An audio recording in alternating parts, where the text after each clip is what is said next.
It is time to rally the troops. Because it's time once again for year 2 of the No Spin Rodeo Rally, live on the Cinch Jeans Insured stage with Tommy Joe Lucia and Kendra Santos. Welcome everybody to the No Spin Rodeo Rally right here live in Las Vegas. We're at the Convention Center at the Cowboy Commons. Now, by the way, if you're coming to the Convention Center, you might want to try that entrance. It's a whole lot easier to get in on that side. New way in, lots to see over here. But welcome. It's Thursday the 4th. That means we're kicking off the NFR. Welcome to our team, Kendra Santos, and joining us, Dr. Doug Corey. Hello, guys. Good morning. Are we good on the mic? Cool. Okay. I got you. Morning, Doug. Good morning. How are you? I'm peachy. Especially after a big night last night. Well, thank you. Yeah, that has to be the first thing, right? The grand finale of last night's PRC Awards banquet was the Tommy Joe Lucia, after little brother gets 2-time Announcer of the Year. The Danita Barnes Lifetime Achievement Award is capped the evening.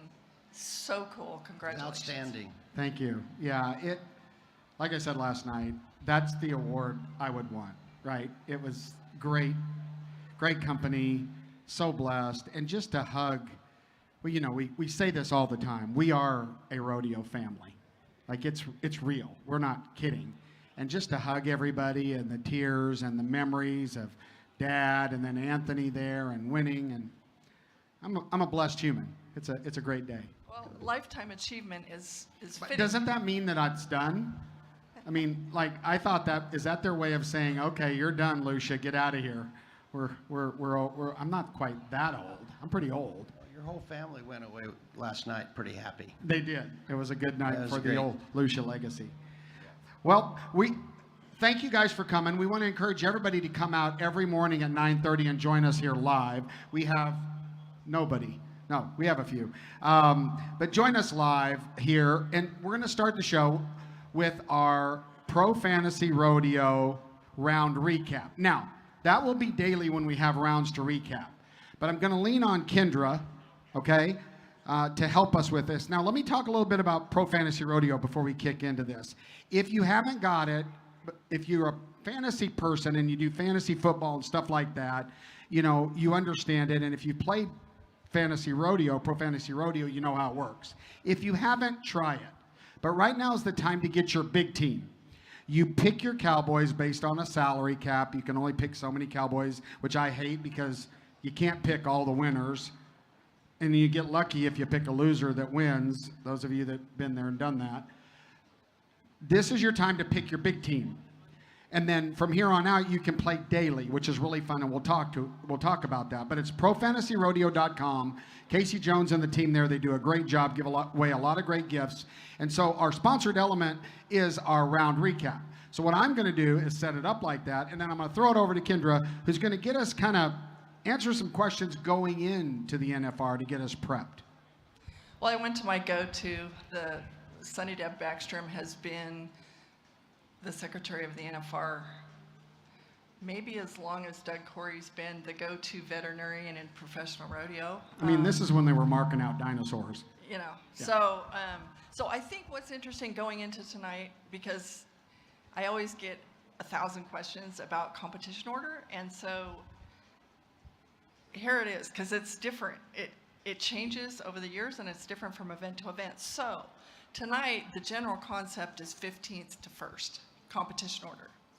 But, so in the bulldogging, the team roping, and the calf roping, okay, we're going to go 15 down to 1 tonight, and then we're going to drop 2 every night. Drop 2. Yes. That's not normal, right?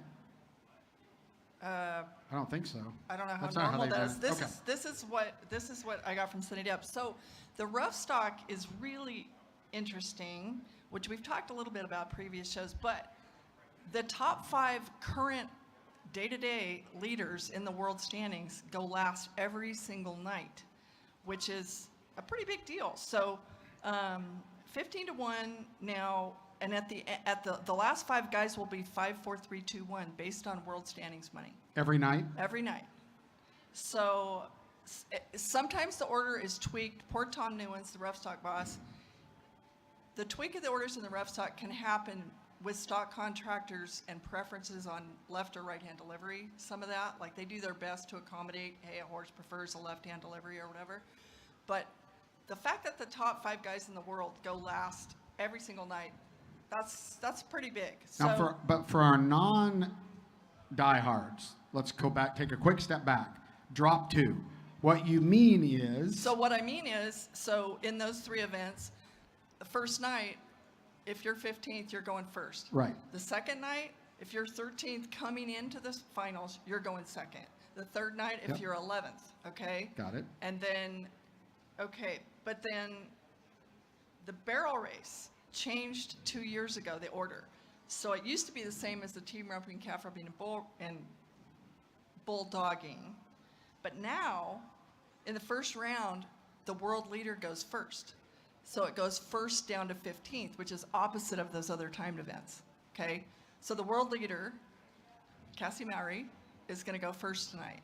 So the girls did change that. And this is always a vote of the And that's top of the ground thing, right? contestants. Top of the ground, you know, first. So, and then they're going to drop 2 every round, including round 10.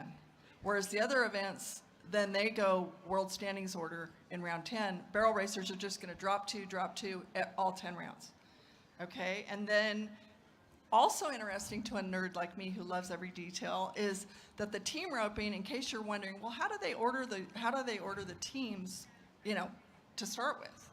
And it's not based on combined earnings or anything like that. It's based on whichever partner has more money won, that's the order that they're going to go. So you see what I'm saying? Like if the header's 7th and the heeler came in 15th, they're going to be ordered where the header is based on money won of all team ropers.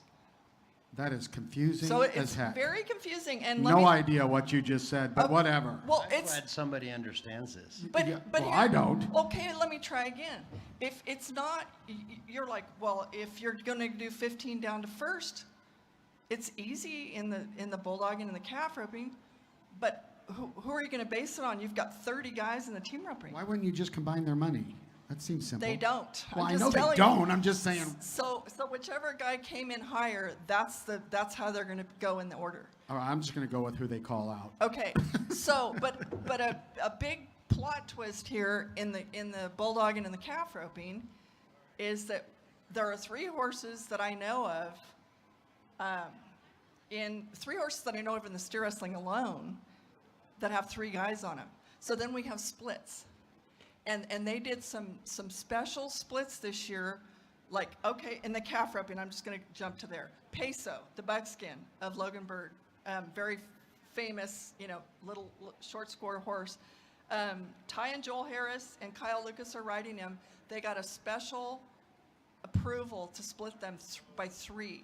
So that goes back to the headaches of the secretary, you know, and to do that.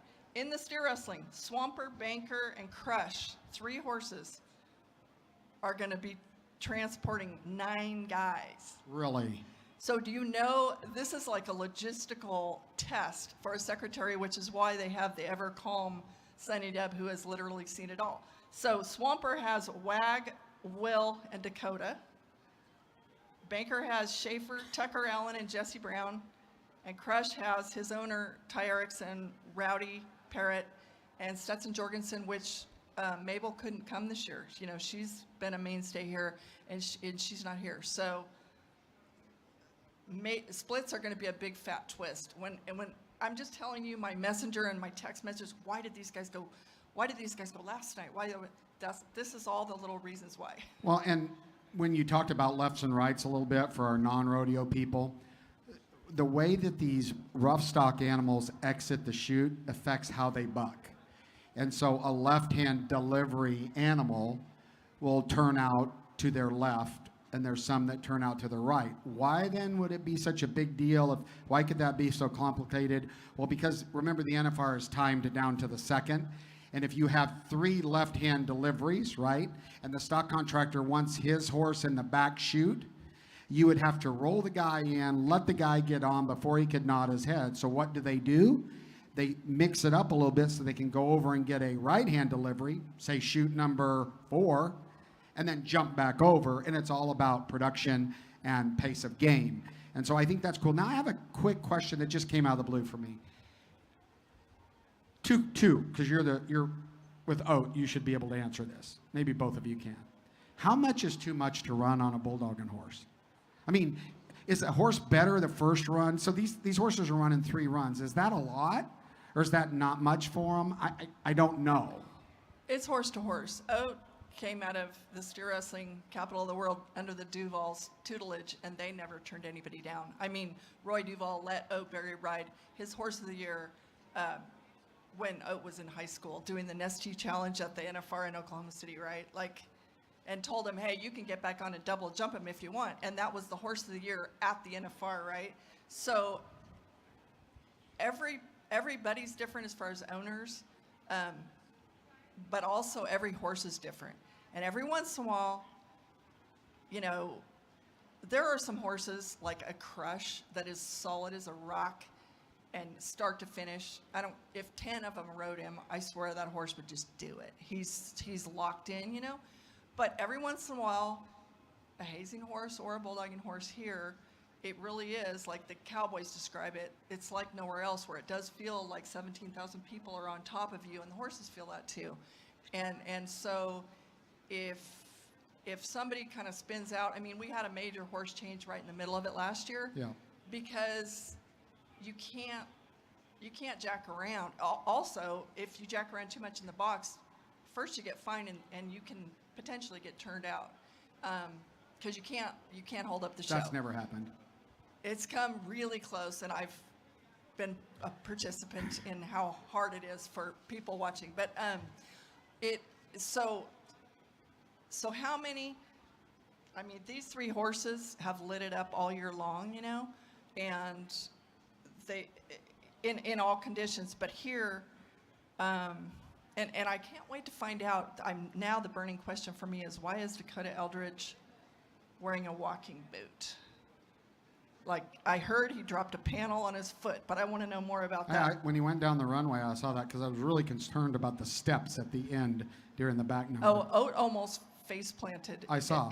And I saw Oat almost took a header. For the women watching who are going, why is Kendra wearing a XX jacket? It's because you mentioned Oat. Did he get that for coming? This it's tonight is throwback night. But is that an original? This is a very, very old, NFR jacket, and so that's why I'm wearing a 2X today. And the 1985 champs are opening the show tonight to celebrate 40 years here in Vegas. So back on the steer wrestling horses, and you probably know the answer, and every horse is different. But what do you think of some of these arenas that are a little smaller, such as the NFR arenas, small compared to, say, Cheyenne or Pendleton? Well, it's huge because the start here is so vital, and the start is almost nothing. Like, it's almost like you have to take the chance that the steer is going to start. Every once in a blue moon, they don't. But if you are late here, the buck and shoots come really fast. Just ask Rod Lyman, right? And so what you're asking for here is so special, especially in the bulldogging, especially in the team roping. You know, the team roping, we got to deal with this left wall. And so in the steer wrestling here, it's like you cannot be late because the back end comes too fast. So you got to take that start. You got to ask for them to give you a flat start. You've got to ask for them to let you, if the opportunity presents itself, here's your shot right here in front, you know, and to put you in the right spot. And then they're supposed to go from 0 to 90 right out of the blocks, and then somehow get stopped before the back end, which comes so fast here. So there are some of these spectacular horses are great everywhere, but, you know, I don't think that they'd be riding, say, in the calf rope. And Peso is like for Calgary, for the Thomas and Mack, you know, and probably not what you're going to take to Cheyenne or Salinas. But these horses, these bankers and swampers and Crush, they're extraordinary everywhere. And to have that amount of run and still have that control is a pretty spectacular combination. Well, that's been our Pro Fantasy Rodeo round recap before the round actually happened. So thank you, Pro Fantasy Rodeo. Go to profantasyrodeo.com. Since he's already spoken in our roundtable, we thought it was very appropriate to bring in Dr. Doug Corey to our roundtable here.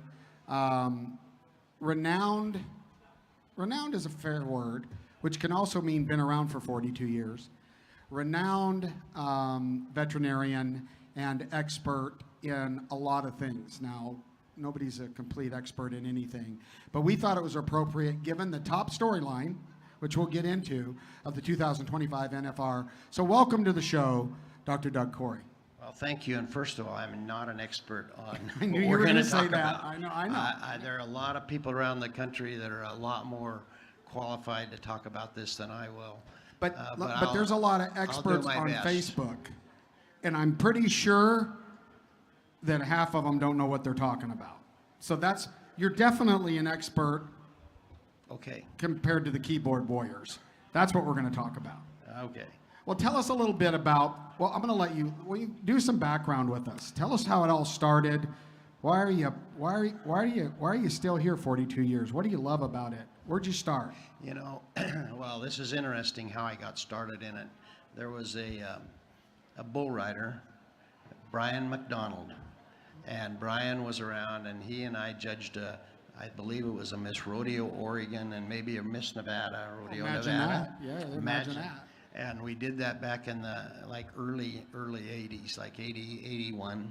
And he told me at that time, he said, there's a big issue out there facing rodeo. And he said, this is animal rights and these activists. And I said, what are you talking about? I didn't have a clue what he was talking about. And he said, it's really going to be a big issue. And Brian was very, very smart. Turns out he was right on. He said, there's going to be a meeting with, I believe it was John Growney, Doc Etienne, who was an attorney out of Salinas, Jack Roddy, Bob Ragsdale, and a couple others, and we were going to meet in Houston. And so we met in Houston in, I believe it was 81. Oh. Could have been 82, but anyway, back then we started talking about it, and at that time, Jack Roddy and Doc Etienne had been tracking a lot of different things that a group called ALF, Animal Liberation Front, had done, and they burned some buildings and things, and they were tracking this. And so we formed a committee, the PRCA Livestock Welfare Committee. It's changed names several times, and Doc was the chairman of that for quite a few years, and then I took over, 24, 25 years ago as being chairman when Doc decided to slow down. I'm still involved. I still like it. I really enjoy it. I like rodeo. I love the Western lifestyle, and I hate to see somebody try to take it away from us. And rich roots in the Pendleton Roundup. Fair? Yeah, yes. Well, we're very tied. If you're from Pendleton, you're tied into the Pendleton Roundup, probably. Yeah, and my family's been very involved in the Pendleton Roundup and the Happy Canyon Night Show. So, yes. Fantastic. Mm-hmm. Fantastic. Well, so I'm going to let Kendra kick it off, but if you're not aware, if you've been under a rock, EHV1 has caused a nightmare for the producers and promoters of events, but especially the Super Bowl of rodeo right here in Las Vegas, and of course the World Series of team roping. And correct me if I'm wrong. First, we probably ought to, what our goal is today, everybody, is to clarify the facts, the stuff that we know, because there's a lot, as we all know, you can literally read Facebook, right, Kendra? And one post says, don't go anywhere, put your horse in a Ziploc bag in the freezer for 21 days. And another post says, oh, this is just like COVID. You don't have to wear a mask. Go wherever you want. It's been around forever. So we're going to do a little bit of Mythbusters. So we're just going to open it up with you telling us what exactly is this virus? Been around forever? Can you fill us in? EHV, well, let's start. It's a latent. It is in almost every horse. It's a latent virus, DNA virus, that's in probably 85% of all horses. When does it come out? There are two main ones, EHV1 and EHV4. The EHV1 is the one we're concerned about. When does it come out? And I don't think anybody really knows that answer. At least anything I know and people I've talked to.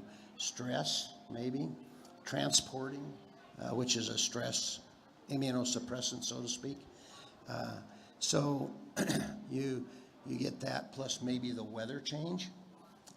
They seem to see more of it when it's moist, damp environments, cold, as opposed to a hot summer day. So maybe that's what stressed it. This time, and we've seen it. I mean, it's not as though it's brand new. No, it's been around, and you just don't see it. And when you get a outbreak like this, it's magnified, obviously, because of the number of horses that have been exposed and affected by it. So, and the EHV1 is mainly respiratory, can cause abortions also, and EHV1 can then sort of morph into EHM, which is myeloencephalopathy, which means essentially the myelo means spinal cord. So it'll get into the brain the viruses in as viremia, gets into the bloodstream, then it affects the vasculature, which are the blood vessels, inflames the blood vessels heading into the brain, the blood-brain barrier, and those swell up essentially, and then they blood clots, and so a lack of blood supply to those spinal cord and the brain can cause the issues there of the neurologic symptoms. Now, if they go to EHM, right? Yep. Is that a death certificate, or can they come out of that? Is that if it goes to EHM, is it over, or can they come out of that? Well, that's good. That's a really interesting question. I think that, and I have to remember the statistics, but about 80, I believe it's about 80% of the horses that come up with EHV1, about 40% may show some form of neurologic symptoms, and then you're down to about 10 or 15% where the neurologic symptoms get really bad. I see. And then, so I think that's really important. This outbreak, I believe when it started in Waco, I think there are like 60 cases all around the U.S., not all of them tied to Waco. They're trying to, I think in this outbreak, there's like 44, 45 cases tied to the Waco. And there were like 1,500 horses at the Waco in the area that were exposed, not that many at the event, but that they've had to contact because of exposure.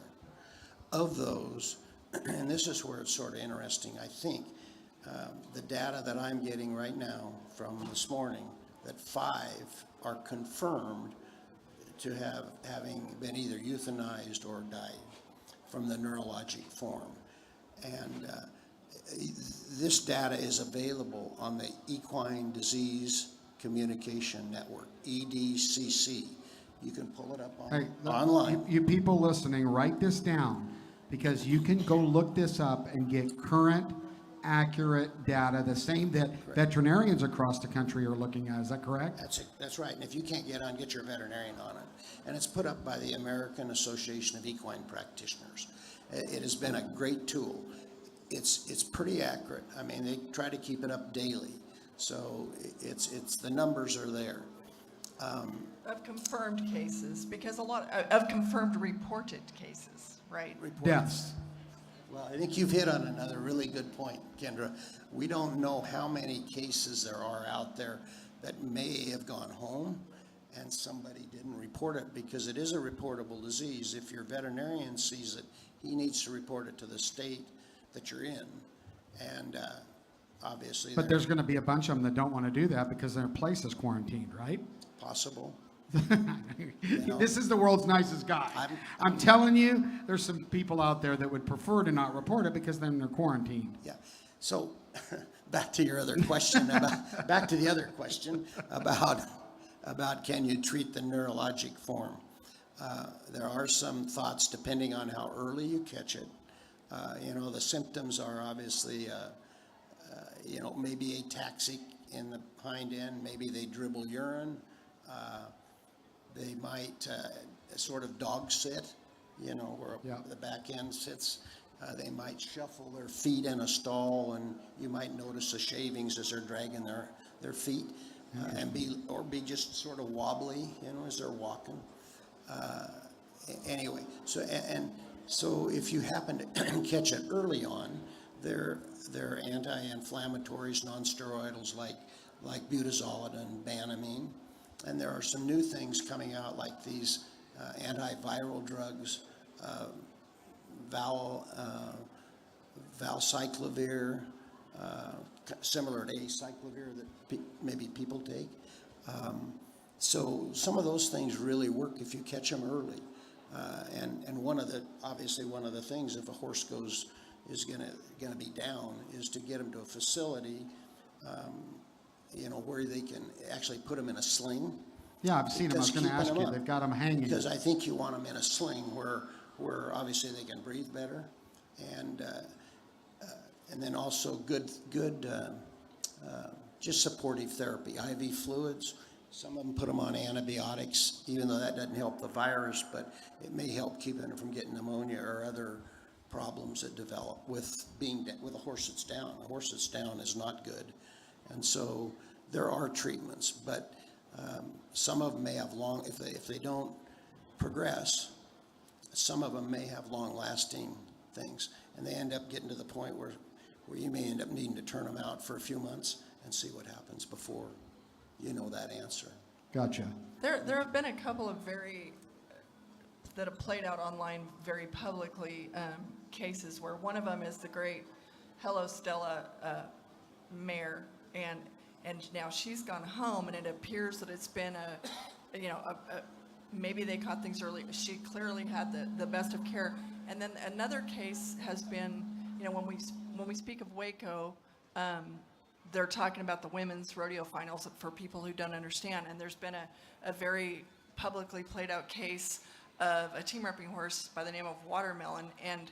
And one thing that I think is a reality is some of these horses, we're seeing people who the horse is down. You can tell the horse is very, very sick, miserable, but they are, getting them up with slings and tractors and doing the best they can at home, because the fact of the matter is not everyone has the money that it would take to go the distance at a highest end facility. And so, I don't know, my veterinarian dad used to always say to me, people need to make some of these decisions, for example, about colic, when everything's fine.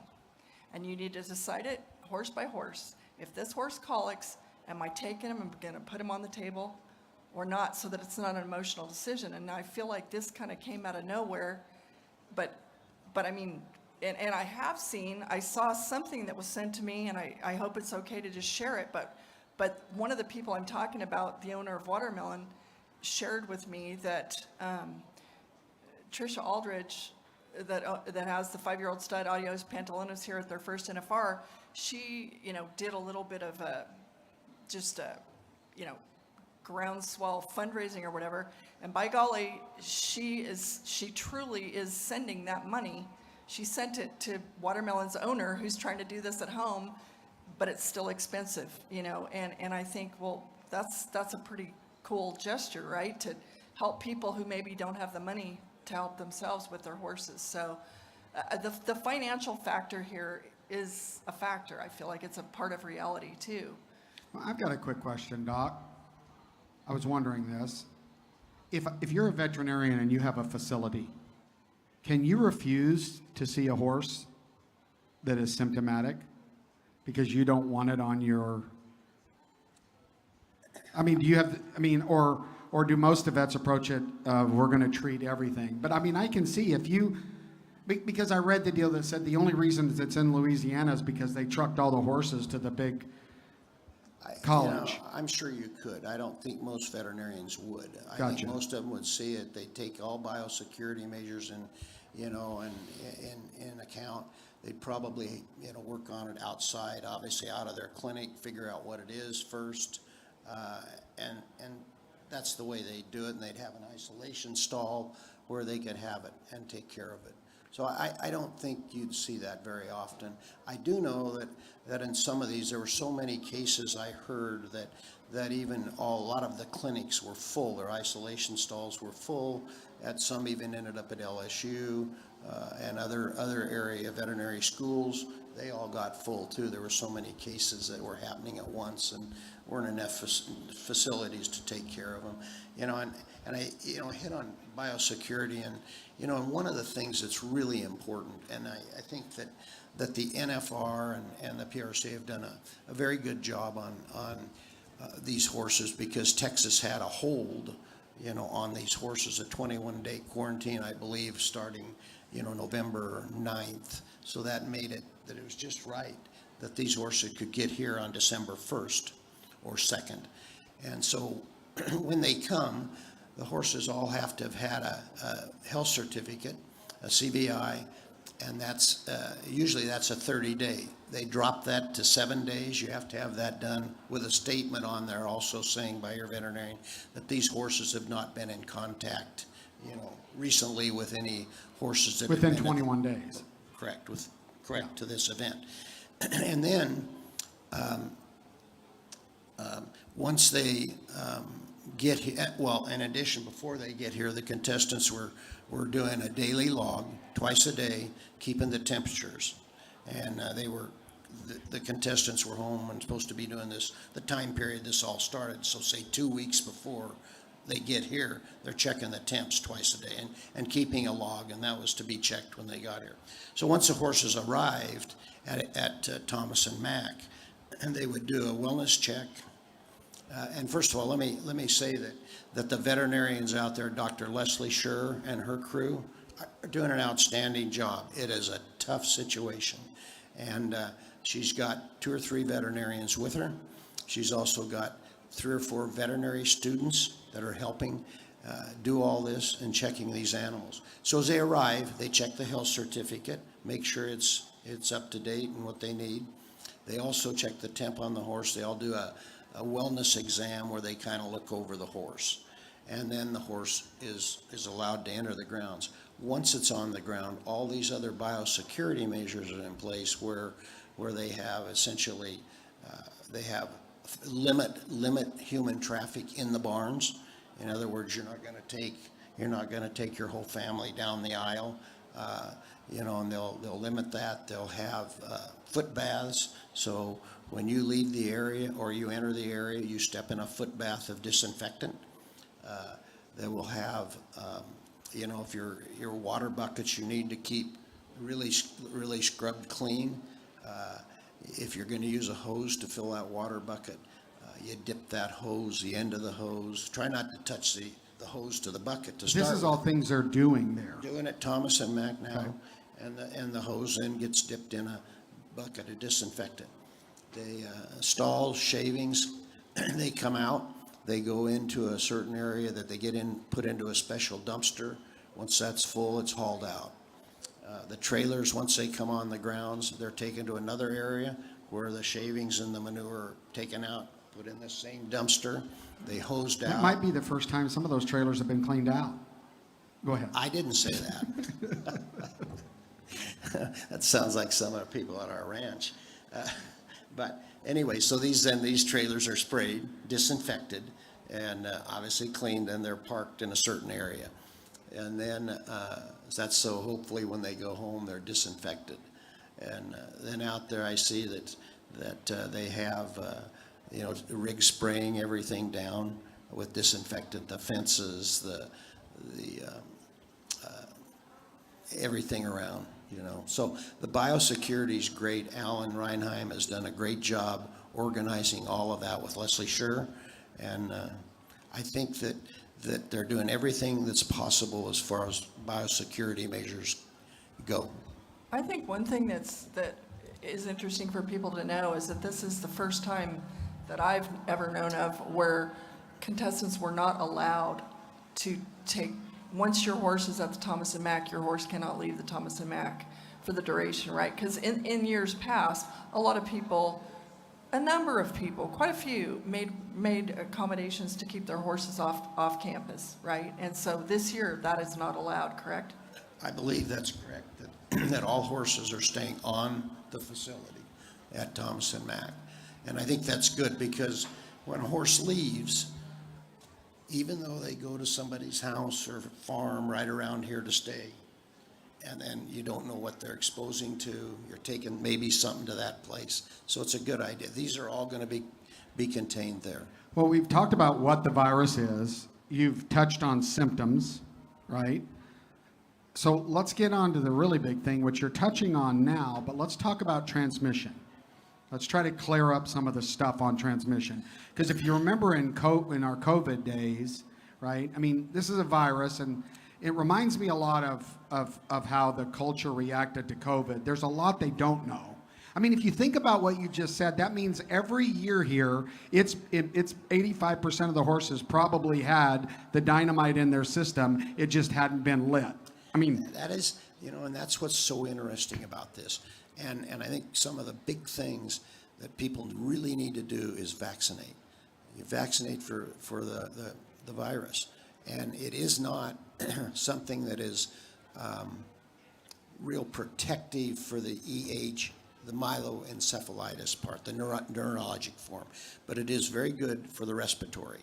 So obviously the respiratory form is what morphs into right. That's the EH. first. So if you get it, if you don't have it, you don't get the other. Probably, yeah. But the symptoms, you check the temp. The temp may spike anywhere from, that's why you check the temps. The temp may spike in 24 to 6 days, 24 hours to 6 days, and you don't know when. That's why they like to check it 2 or 3 times a day. And if you're starting to show a temp, that's when you need to contact your veterinarian on this deal, especially with this outbreak, because they need to be able to test it. So help clarify transmission, because I want to get into this sloughing thing and all this other stuff. Well, as I said earlier, this virus is in probably 80% of the horses. It's a latent virus, and stress may bring it out. If a horse starts coughing, it's an aerosol, and could be in the mucus. If they've got a snotty nose, that may end up on a water bucket, and it's in the air. There's talk that this virus, might be in the air because of within 30 feet. If you're within 30 feet, it's not going to probably travel miles, but if it's in the air and you're in a barn that's sort of a closed-in barn and a horse is coughing, probably could go 30 feet or more. 30 feet. Well, more. we're hearing so many stories like from Waco at the women's finals where, so many people are coming forward now and saying, I was out at my trailer, I came in, I was in the warm-up arena, area for literally a minute and a half. I made my run and I went back to my trailer or whatever, and my horse is positive or whatever. But what I remember about our human COVID was being told things. It too was aerosol in part of it. Social distancing. Part of, but I remember being told. I think it was Tandy Freeman of all people. You might go to the grocery store and somebody coughs or sneezes in that aisle, and then you come around the aisle and you're stepping right into all the particles that are still in the air. I mean, is that something similar? I think it's possible, and I think we really don't know all those answers, and I think Right. that's part of the issue. But it is obviously nose-to-nose contact will definitely do it. If you've got stalls without dividers in between them that are solid, that's not good because they're going to touch noses. But if one horse is coughing in one stall, it'll definitely go. How long can the virus, if a horse rubs his infected nose on a panel, and it's a nice dry deserty air, how long can that virus be alive on that panel? I know you can't give me Well, exact, I but is know. it like an hour or a week? I think it can be up to 28 days. Holy moly. But that also really depends on the environment, and because I think most people talk, 14 days, but that's really difficult because I think it all has to do with the environment. And that brings up a whole nother good question. Once these stalls, are used, or even at home, if you've got a horse at home, you need to really clean these stalls well. And that means, if there's spraying them down, scrubbing them with disinfectant. You can use a bleach solution, a 1 part bleach to 10 parts water solution, Nolvasan disinfectant on these stalls, and scrubbing them really well. I think that's really, really important. Cleanliness is obviously, between people, you want to wash your hands. After you're done with your horse, wash your hands. Don't go touch another one. Don't share halters. Don't even lead ropes, don't share them. Any of your tack, keep it separate. Would this be the greatest time ever to put a horse out in a pasture? Just let him be a horse? If people have that luxury? Sure. Well, so pasture's a good place. This was a stupid question, but I'm going to ask it. If you double masked a horse, would it slow it down? I think you probably no, listen, could. We were all told to mask up. That's a valid. What are you two chuckling for? Because I'm thinking you mask them. If you double mask them, why? This disease is the panic and fear that you're trying to bring in COVID into this, and that's all right. I understand. I'm not. I'm asking a question. It is something that we need to be very, very careful with. Obviously, it's a serious disease. If they become recumbent, these horses with the neurologic form, it is not something that you want. And as it's quite obviously, some of them don't make it through the form of neurologic form. Is it possible for a horse that is neurologic to make a complete comeback? Is that possible? Yes. Okay, that's that's good great news. Yes. That's great news. All probably just like anything, timing, how soon they're treated, how they're treated. I think it's obviously, Kendra, on that. It really makes a difference when you catch it. Right. I feel like the comparison when we talk about COVID and the EHV1, for me, it feels so similar because some people want to panic, and then on the flip side, some people want to say, oh, it's just a crock, it's a hoax, it's just complete joke. And to those, though, I think we've all, most of us have experienced COVID, but it's not a joke if you're Leo Camarillo or Denton Payne and you died. That's correct. So you don't know if you're the one, right? Is that not similar with a horse? Like there was one horse that probably at Waco. Now we're going to need you to keep that mic where your face is because we couldn't hear you. Oh, all right. Well, there was one horse probably at Waco that started this. One horse probably came in shedding the virus, and as he was shedding it, he spread it to some others, and before you know it, we had the problem. But they can shed with 0 symptoms. Yes. Correct? So you can have, correct. So my question is, you go through all these protocols, but I guess if they weren't exposed 21 days, that's where the 21 days comes, because the theory is they weren't exposed, so they should not be shedding. Correct. But to my point on COVID isn't to create panic. No. My point on it is this. Because nobody has this hasn't been headline news, it's been around forever. Now it's headline news, and there's a lot of misinformation, right? And I'm just what's the truth? But it's headline news because the exposure happened in an epicenter of rodeo, right? Well, right in front of this. If it happened, the timing. If it happened in May, yes, it would have been bad. But oh my. How many people did the math? You did. As soon as you read 21, you started going, uh-oh, get my calendar out. Kendra brought up a really good point a minute ago, but people need to take it serious. This is not something to just say, oh, it's nothing. It is really something. And you need to take care and pay attention to what it is. Take care of your horse. Check the temp regularly if you can, especially if you've been exposed. And if you're home and you've been exposed, keep your horse at home for anywhere from 21 to 28 days. And make sure they're not coming down with it. Don't let anybody else on your farm. And for sure, don't let any other horses near that horse. If you're going home, separate that horse if you were wherever you've been exposed. That's what's really important. And take it serious. And the communication part of all of this, like, I feel like it's taken a lot of courage, especially in our culture, for, I don't know that I've seen a male do this, but I've seen some women, to come forward. It takes a lot of courage to say, I saw that a young barrel racer who, I believe she was in Waco, she lives in Colorado, but she came forth publicly and said, I didn't know my horse, I didn't know anything about this when I went to 2 jackpots in Cheyenne and Wheatland, Wyoming, but I want you all to know that my horse tested positive. I've just unknowingly went to these others, and I just want you to know I was there. That takes a lot of guts, really. Well, it does, and that's the right thing to do. But the truth is, there's bad apples in every cart, and the fear is that there are those that either don't respect the virus like it should, or are skirting the outbound. The honor system. Yes, and that's just, you got to say it, right? And so that begs the question, if you have one of the greatest horses ever, do you come to Clark County with that horse this year?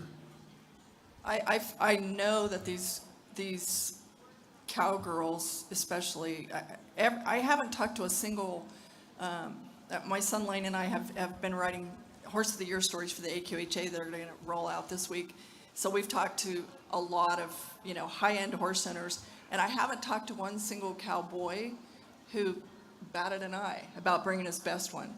Yeah, I think that's a really good question, and it's all personal. Yeah. It's all personal, but I can assure you that what they're doing at Alan Reinheim and the general manager at the NFR, and that Leslie Scher and her team are doing everything they can out there to make sure we have no problems. Well, Now, I'm telling you, I saw cases of, like, let me re-emphasize what he's saying, because we've been out at the Thomas and Mack.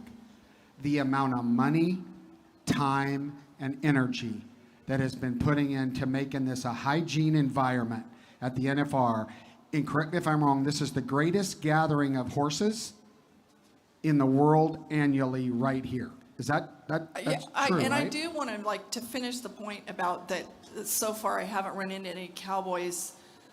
They seem a little less concerned. I mean, there's a reason.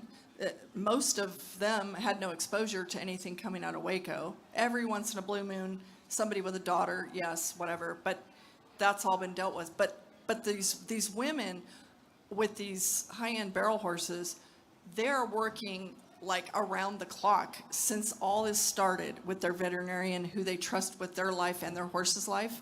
And so they're not taking any of this lightly. It's not to say that the men don't care about their horses at all. I'm not saying that at all. I'm just saying it is fair. I mean, I've said it now. I said it to you guys on the drive over here, like, okay, if you have sisters, she's one of the goats and she's a mare. And if you have a 5-year-old stud, Adios Pantalones, there's no telling what his future earnings, are.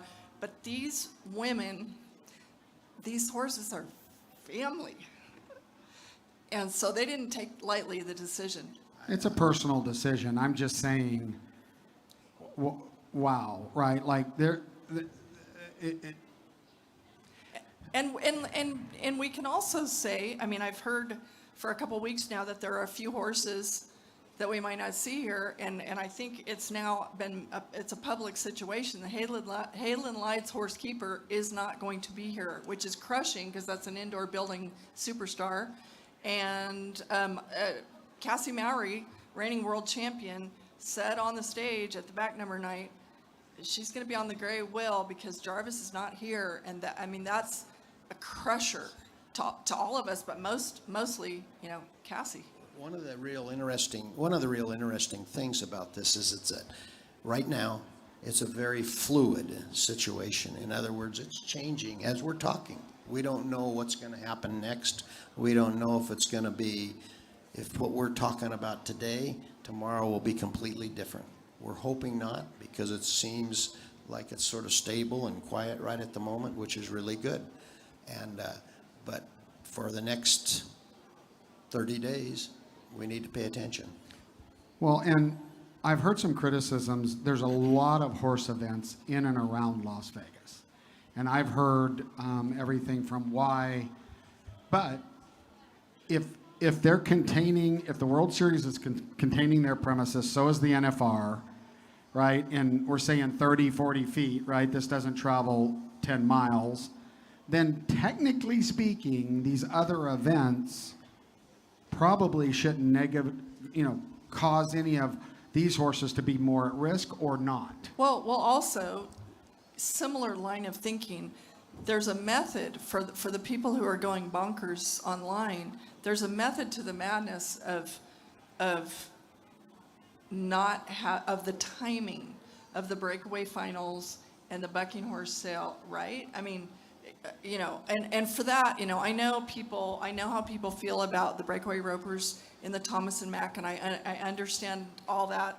And I know some people are griping because they're like, you're going to ruin Christmas by moving it to December 22nd and 23rd at Cowtown, whatever.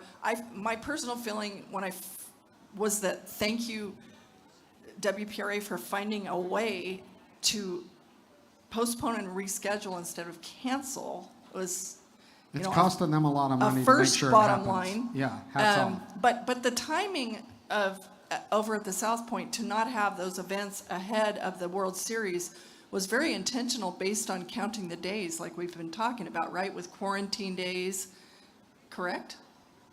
Yeah, I think so. Now, real quick question. I agree. Herd animals. So we're talking about all these timed event animals. But we've got just as many animals that aren't singled out, that they don't dip the water hoses. I mean, in fairness, right? That they're not, do we know, are the rough stock horses? Because if that ever got into a herd, then it's much more disastrous. Well, the rough stock is in the same area at Thomas and Mack, so they're all getting the biosecurity measures. They are. So the rough stock stuff runs through the foot baths and all that stuff. Okay, good. And they're all getting sprayed down the panels, and so they're doing, as I said, the best we can. And we keep talking about 30 feet. It could be 40 feet. I don't think anybody knows. They say 30, but you walk a horse down an aisle out of a barn. What is it? 5 feet to each side. Well, but that's the same thing. If you've got a 10-mile-an-hour wind and a horse sneezes, it's going to carry that sputum. Hey, look at there. I'm probably further. Yeah. Right. And it may, by then it's probably going to die out by the time it goes very far. But at the same time, it's a very contagious virus. And this strain, for some reason, people seem to think it's a hotter strain, a more virulent. Yeah. Mm-hmm. Talking to one of our NFR pickup man, Tyler Kraft, the other day, who runs the ranch at Calgary, is in charge of all these high-end bucking horses and stuff. And I don't know where they landed on this, but he was chuckling the other day. I was talking to him about his horse of the year baby, pickup horse of the year. But I'm like, so how are they going to handle this with the bucking horses? And he said, I heard something about doing nasal swabs, and he said, I'm going to get a front row seat because this ought to be good. I don't know if they will actually attempt that or not. Some of these horses aren't exactly Well, if you think gentle. about the testing, this is kind of an interesting topic, and we're running out of time. But if you think about the testing, correct me if I'm wrong, it's not 100%. And if you really start to think about the testing, when you test them, how you test them, how effective would that be in eliminating an actual case, right? Fair?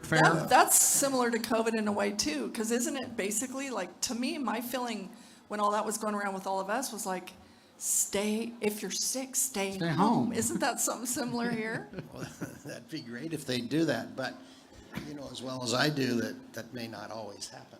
There's a lot up for grabs here, and the testing is good. There's a PCR test which is very accurate, but you can also get some false positives. So in other words, you'll have somebody will be a positive. So if it came back positive, they'll probably isolate the horse, and then they'll retest it, and they'll see if it came back again positive. Yeah, but that opens up a whole can of worms. That's the same thing as when they test the barrel horses for juice. You know, you test them, you get a positive, you don't let them play, it was actually a negative, next comes a lawsuit. So, you know, what we should stress here is that nobody on the promotion and event side in this town is taking this lightly, and neither are the competitors, as far as we know. And the big thing to me is if you've got a question, check your temp. Start checking it twice a day or 3 times. Not your temp, your horse's temp. Excuse me. Yes, your horse's temp. You might want to check yours too. Yeah, But anyway, Tommy you're checking reached that. toward his bum with his hand. that's what I said. I was gonna, you know, you need to disinfect the probe before you go ahead. Yeah, and then once you do that, if you're starting to feel like you're having problems, contact your veterinarian right away and get him or her definitely involved in this because, as I say, it's not something to take lightly. You know what I think really quick, because we talked about it ahead of time, and it's vital to the big picture of rodeo on the veterinary front.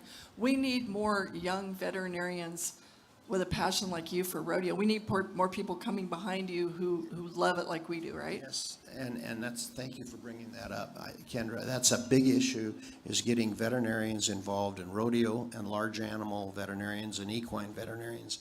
And to stay in, that's been one of the shortages in veterinary medicine, is getting these equine and large animal veterinarians. And actually, we've formed a group, a rodeo veterinary advisory group, and the group is essentially myself and Ben Espy from San Antonio, and Dr. Leslie Scher from here, and Dr. Greg Veneklausen, who's in Texas, and Crazy doc. That's all I like to call him. He is the authority on breeding in animals, cloning and embryo transfer, and anyway, and the authority on bucking horses. But anyway, it's really important, and we've got some backing from Zoetis, who wants to really try to help stimulate these young veterinarians, and that's why last year we had 2 interns here with Leslie Scher. This year we've got at least 3. I don't know if it went up to 4 yesterday or not. But anyway, we're trying to get them very, very involved, and working with committees, maybe to bring in some of these young students to their rodeos, and try to get them with a rodeo veterinarian. Mm-hmm. Really important. All right, Kendra, final thought? I just think everything, you know, the EHV1 outbreak is one thing, but in general, I just think it's really important as a rodeo community that we all animal welfare issues, that we all get behind it, that we all do what we can to support and help and inform people of the truth, because it impacts our entire sport. And it's not just, well, if they would just go away in California, it'd be fine, because if the dominoes will fall all across this country, if we let the crack in the door widen 1/2 of a speck of an inch. So we need to stand together. We do need to stand together, and we need to support each other. And one of the precautions, which I think is just staggering, that I think is public knowledge, is that there will not be an NFR grand entry on horseback. Now, that's what I'm hearing. Is it stick horses? Because if it's dudes just running with flags, there's going to be a handful that are.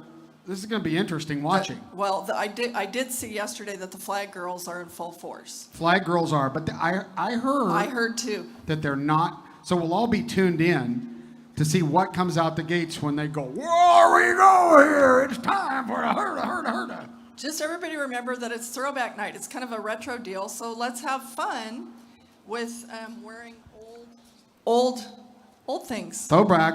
Ladies, get your Rockies, get your Aquanet. Dudes, hike your Wranglers right up to below your anything. Well, pull them up tight. And it's throwback night. And we want to thank all of you for being a part. Thank you, Dr. Doug, for being a part of our show. Thank you, Kendra. Thank you all. I hope you enjoy the 2025 NFR. We want to encourage you. You've got until the first horse bucks, that first bareback horse, to get your Pro Fantasy Rodeo team. After that, you can play daily. From Kendra, myself, No Spin Rodeo, the doc, be clean, do it right. Thank you for being here today. God bless all of you. We'll see you tomorrow at 9:30. Come to the Cowboy Commons 6th stage. Tommy Joe Lucia, Kendra Santos. We'll see you tomorrow.